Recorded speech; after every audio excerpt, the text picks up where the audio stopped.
Bismillahirrahmanirrahim.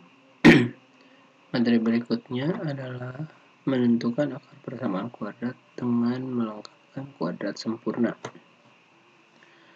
Nah, kemarin kita belajar tentang menentukan akar persamaan kuadrat dengan pemfaktoran. Sekarang dengan melengkapkan kuadrat sempurna. Ini metode kedua ya. Sebelum ke melengkapkan kuadrat sempurna, kita perlu mengenal terlebih dahulu tentang sifat akar. Coba perhatikan, akar persamaan kuadrat x kuadrat sama dengan 4 dengan mudah dapat dihitung bahwa persamaan kuadrat x kuadrat sama dengan 4 mempunyai akar-akar, yaitu akar 4 atau x sama dengan min akar 4. Kenapa? Karena akan selalu beriringan ya.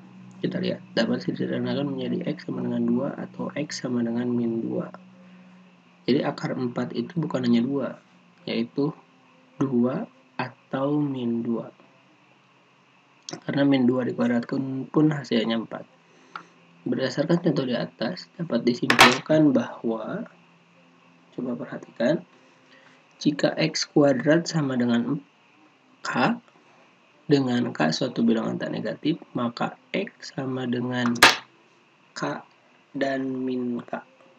Ya. Berikutnya, akar persamaan x ditambah 5 dikuadratkan sama dengan 16. Sama ini pun sesuai dengan sifat akar kuadrat, maka diperoleh x tambah 5 sama dengan plus minus 4.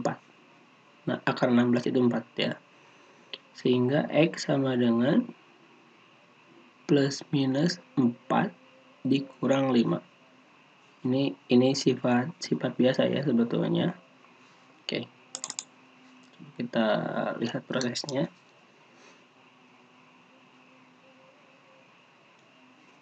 Bentar.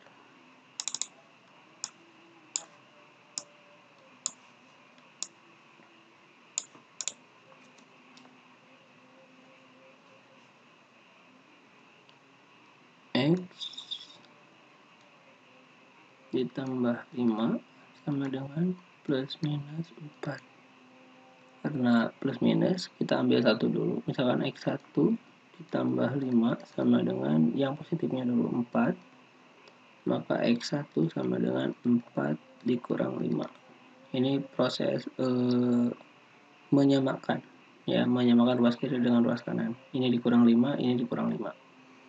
Maka x1 sama dengan min 1. Kemudian yang keduanya, karena ini x1, sekarang x2. x2 ditambah 5, kita ambil yang negatifnya, karena ini udah positifnya. Berarti min 4. Sehingga x2 sama dengan min 4, min 5. Jadi x2 sama dengan min 9. Gitu. Ini proses biasa sebetulnya ya. Nah, berikutnya,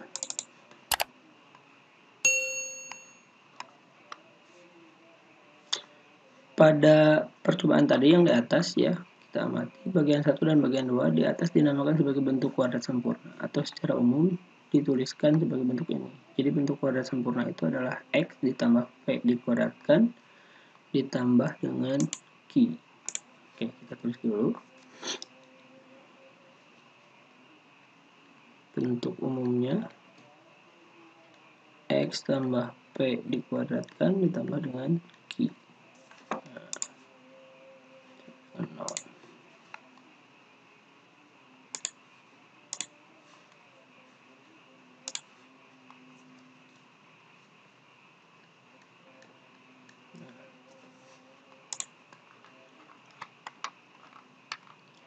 Kita lihat, tahap inti dari metode ini adalah memfaktorkan persamaan kuadrat ini menjadi bentuk kuadrat sempurna.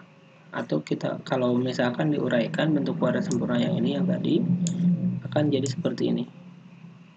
Ya. Oke, kita lihat prosesnya. Kenapa bisa seperti itu? Karena x kuadrat, x ditambah p dikuadratkan itu adalah x tambah p dikali dengan x tambah p ditambah lagi dengan q, ini sebenarnya 0. X tambah P dikali X tambah P itu adalah X kuadrat. Ini ke sini ya. Ditambah 2PQ ditambah P kuadrat ditambah Q. Ya. Sama dengan 0.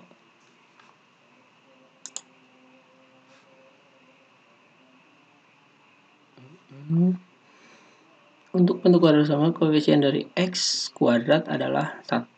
Nah, ini kunci ya. Untuk bentuk kuadrat sempurna, koefisien dari X kuadrat itu harus kita buatkan 1 dulu. Nggak boleh lebih dari 1. Maka persamaan kuadrat yang akan diselesaikan harus dibagi dengan A. Ini ya. Misalkan ada persamaan kuadrat yang koefisiennya bukan 1. Maka harus dibagi dulu dengan A supaya koefisien X kuadratnya jadi 1. Sehingga didapat persamaan kuadrat baru yang ingin diselesaikan adalah ini. Jadi gini.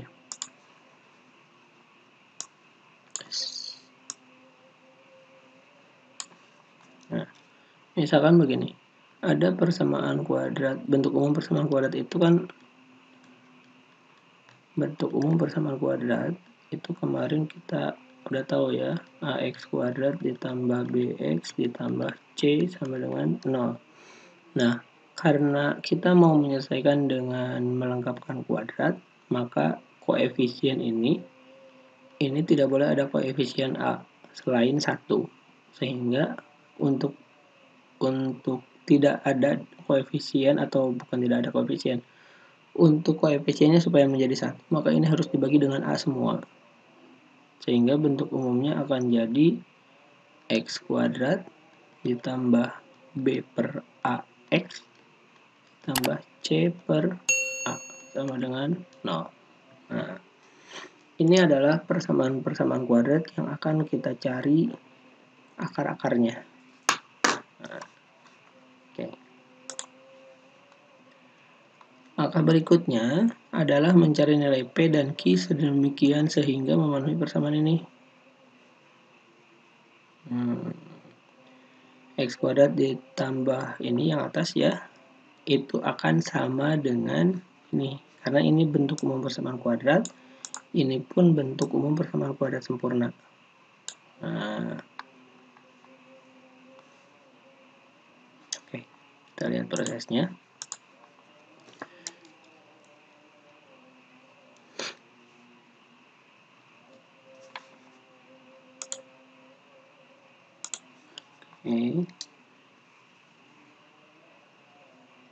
X kuadrat ditambah B per AX ditambah C per A itu akan sama dengan ini berarti ya, yang ini X kuadrat ditambah 2PQ ditambah P kuadrat ditambah Q. Nah, dengan kata lain ya, kita bisa menentukan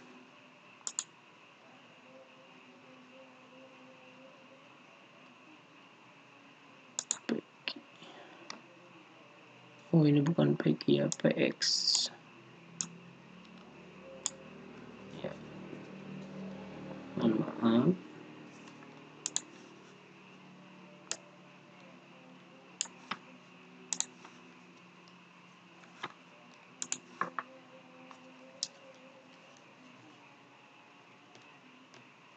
X. Nah, sehingga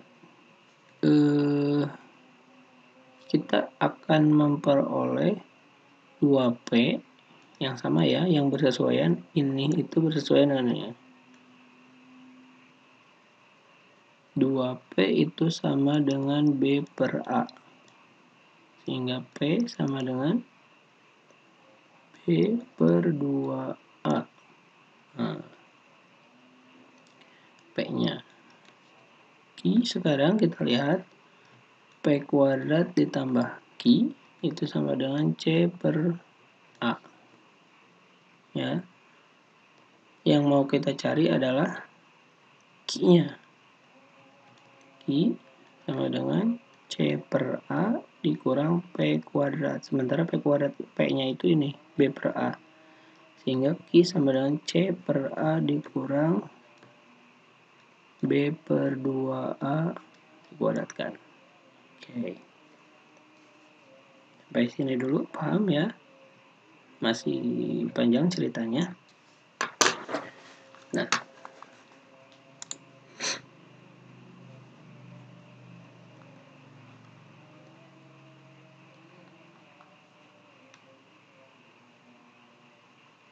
oke, kita ke contoh nih, contoh soalnya seperti ini.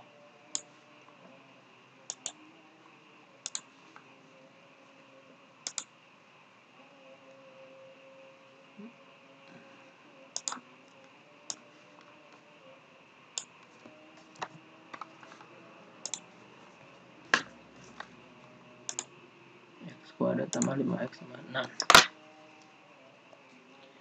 X kuadrat ditambah 5X ditambah 6 sama dengan 0. Nah, tugas kita membentuk persamaan kuadrat ini bentuknya seperti tadi. Nah, ini. Bentuknya seperti ini.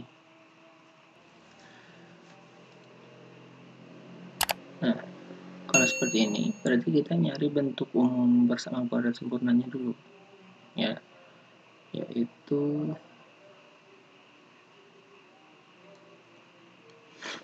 X ditambah P kuadrat ditambah dengan Q sama dengan 0.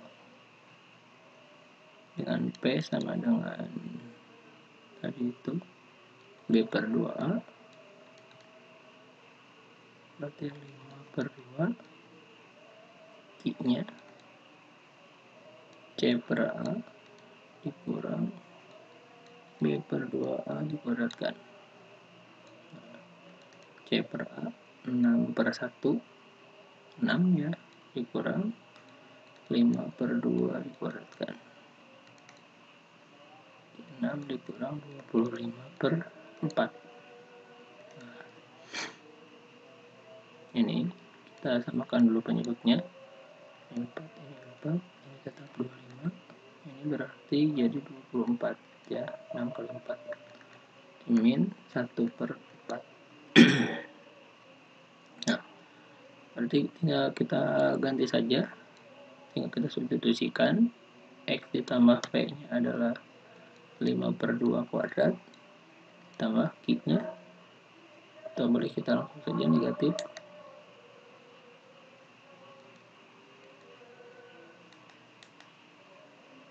negatif 1 per 4 dengan 0. Nah, kalau sudah seperti itu, X ditambah 5 per 2 dikuadratkan itu sama dengan 1 per 4. Ini cerita pindah ruas ya, seolah-olah pindah ruas. Oke, berarti ini jadi X ditambah 5 per 2 sama dengan plus minus akar 1 per 4. Nah, X ditambah 5 per 2 sama dengan plus minus akar 1 per 4 itu adalah 1 per 2. Nah, sehingga kita peroleh X1 ditambah 5 per 2 sama dengan kita ambil yang positifnya setengah. X1 sama dengan setengah dikurang 5 per 2 min 4 per 2, 3 ya. Untuk X2 nya sama dengan, kita ambil negatifnya karena ini plus minus setengah, berarti X2 ditambah 5 per 2 sama dengan negatif setengah. X2 adalah min setengah dikurang 5 per 2, jadi negatif 6 per 2. Oh, ini negatif, ini 2 ya, 4 per 2, ini negatif 3. Oke, seperti itu. Sehingga himpunan penyelesaiannya atau penyelesaiannya itu adalah 2 dan negatif 3 gitu. saja yang bisa disampaikan. Terima kasih atas perhatiannya. Assalamualaikum.